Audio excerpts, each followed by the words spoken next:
think just whatever the winner said, but I don't think whoever lost would agree to that. No. Like we would have to agree to that before the league started. Okay, so this chapter, some basic definitions. There's not as much theory in this chapter. It's pretty concrete, this stuff is. You're back to basic supply and demand.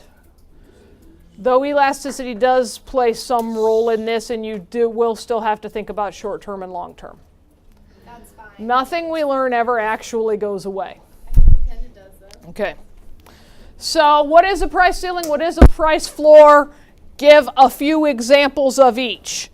You're going to have to explain how a price ceiling and a price floor affects the market in terms of revenue, price, quantity, all the things that we've been evaluating up to this point. Michael, you're frowny facing. Yes. RBF. I'm definitely. No? Okay. He is about Okay. RBF. All right.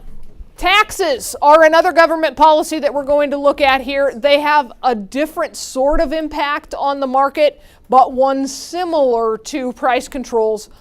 All of these things that we're going to look at in this chapter violate the concept of a free market. Anytime the government is imposing a policy like a price control or a price floor, or imposing a tax specifically on a good, they are violating free market, and then we cease to have a free market economy, which is why we say in the United States that we have a mixed economy. Okay? As much as you would like to go out and brag to the rest of the world that we have a free market economy here, no, most certainly not. And then, went too far. We're going to talk about tax incidence, and this is a nifty new phrase for you, and yes, you're going to have to math a little. Yes, sure. Do you think that like subsidies and things like that are a good thing for our economy? I have no official opinion on the value of subsidies or price controls or taxes. However, I intend to provide you with the tools to develop your own opinions based on economic understanding. Did you read that out of a book somewhere? I did not, but I have been asked that question before. I can't have an opinion on that. No, I can't. Well, you can. Just can't. No, I am a social studies teacher and am in a position of undue influence and am not ethically entitled to inflict my politically based opinions upon you on these matters. Yeah. Wait, can you go over that again? That sounded really good. Hold on. It was recorded. We did record it. I'm going to make sure that somebody in the watch it just to broadcasting hear like that. cuts it and just like... But that's a fair question, Sherm. Get off your phone. He's in my league. You said yes. You asked a question. You're both about to be out of my league. Have you ever kicked a kid out of class? Never an AP class, but yes, I have kicked plenty of kids out of class. I try not to. All right. You should. So different government policies that alter what should be a free market outcome. Oh no, you had to yell at Point last year. Oh, yeah. But I didn't kick him out. Oh, like you both went out. Well, yeah, we discussed. Okay. That's different than kicking someone out. Okay, a price control comes in two forms. The price ceiling is a legal maximum, a ceiling, right? It's as high as you can go, a legal maximum on the price of a good or service. One example is rent controls. You're going to need to be able to give more than one example. So leave some space here next to this definition in your notes. I'm about to confuse you. Thanks.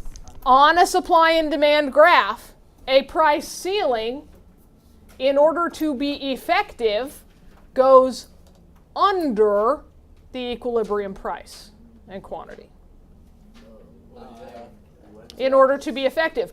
What is the point of putting a ceiling above where the price already is? There is Because then you can like. That doesn't alter the market. So the ceiling goes below equilibrium if it's going to be effective. If you put it above equilibrium, it's still a ceiling, but it's non-binding because it has no impact on the market.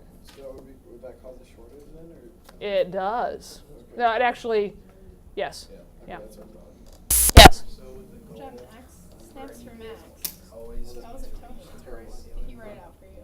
No. Ooh, no. The goal is not to reach the price ceiling. A price ceiling deliberately intends to lower the price below equilibrium, so it automatically intends to be at the price ceiling. We're going to get into this more. I'm just giving you the basic definitions. I appreciate that you're thinking ahead, though. What's another example of price ceiling? We'll get to that. A price floor, right? I jump, I don't go through it, so it is the legal minimum on the price of a good or service. Now, where, boys and girls, do you suppose a price floor would go on a supply and demand graph? Above it. Above the equilibrium point. Because why would you put a price floor below where the price is already settled out according to the market? There's Aaron. Skip class. You look nice today. Spiffy. Worsfold, you look pretty today. Where you been? You got a pass? I don't, but there should be an email coming your way soon. Are you setting up bleachers again? What? Tearing down bleachers, tearing down bleachers. Minimum wage is a price floor from which many of you are benefiting. Sherman, bring me that phone.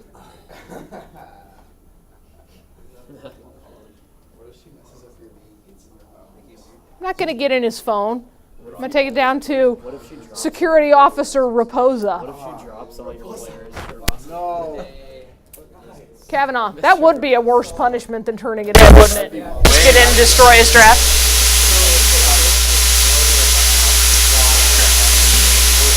Because of the purpose of each one. If you think about the graph and where price already is. Now, again, you can put a price floor below the equilibrium point.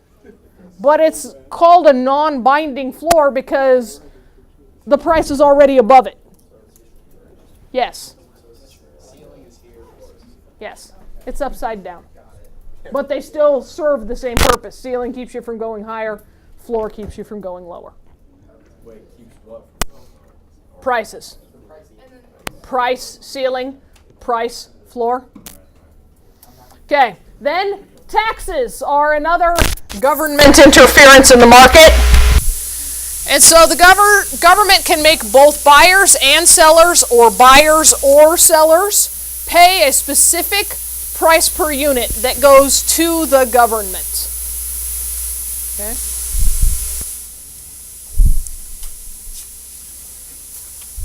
When we do taxes in here, we're going to use the supply-demand module, or model. Meaning that it's going to be based on the price buyers pay and thus the price sellers are receiving when we deal with taxation. Okay?